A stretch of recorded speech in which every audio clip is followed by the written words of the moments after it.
This island holds two countries, Haiti and the Dominican Republic. But let's go around 300 BCE. It was a totally different place, with buzzing hub of farming and fishing villages ruled by people known as the Arawak people. Alright guys, our civilization is doing great. And look at how fast our population is growing. That means we need food.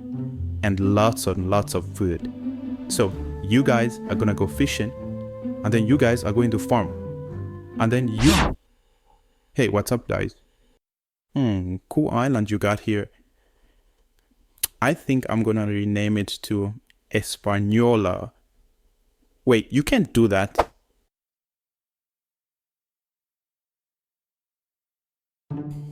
And just like that, Columbus renamed the islands to Española, and over the next few decades, the Spanish would force local populations to work as slaves in the gold mines. Hey, nobody's going anywhere until this whole creek is filled up. So you guys better scrap every last one bit of that gold down there. By the first arrival of the Europeans, there was approximately over 1 million indigenous people living on the island. But after the arrival of the Spanish, European diseases and the harsh working conditions greatly reduced the indigenous population, which dropped to about 30,000 by 1514. All right, boys, we've got Tortue Island. What next? How about we set up a shop here? I mean, it's got everything. Beaches, coconuts, a lovely spot to anchor our stolen ships. And the occasional British pirate to brawl with. Sounds perfect. And that's exactly what they did. Soon enough, not just the French but also the British pirates made themselves feel at home. They even started building actual homes, and believe it or not, plantations included. By the 1660s, the French went all out and founded Port-de-Paix in the northwest. Meanwhile, the landowners in western Española thought, we need more workers for these plantations. Oh, I know. Let's bring in some enslaved Africans, right? And so was it. By the late 17th century, around 5,000 enslaved Africans were on the island. Let's see. 1 plantation, 2 plantation, 3 plantation. Whoops! This is a lot of plantations. Well, we better bring in more slaves. And so, Tortue Island went from a pirate hideout to a plantation central in the blink of a century. So in 1697, the Treaty of Verchesque, I hope I pronounced that correctly, did a little of real estate shuffling and handed over the western third of Española from Spain to France. The French, being French, immediately gave it a fancy new name, Saint-Domingue. Fast forward to the 18th century, Saint-Domingue is the crown jewel of France's New World colonies. This place was a money-making machine, cranking out sugar by the shipload, along with a bit of coffee, cocoa, and cotton for a variety.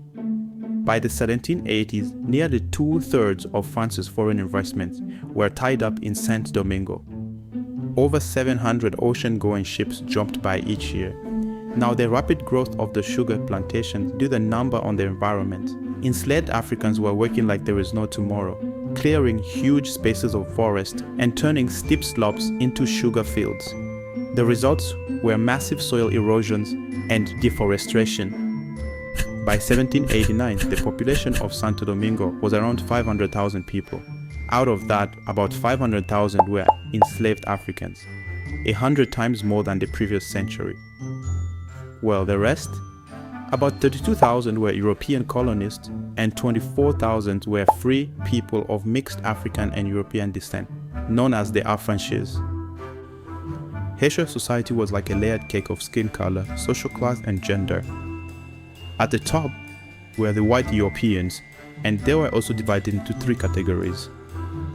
On the top were the elite merchants and landowners, who were basically the bosses.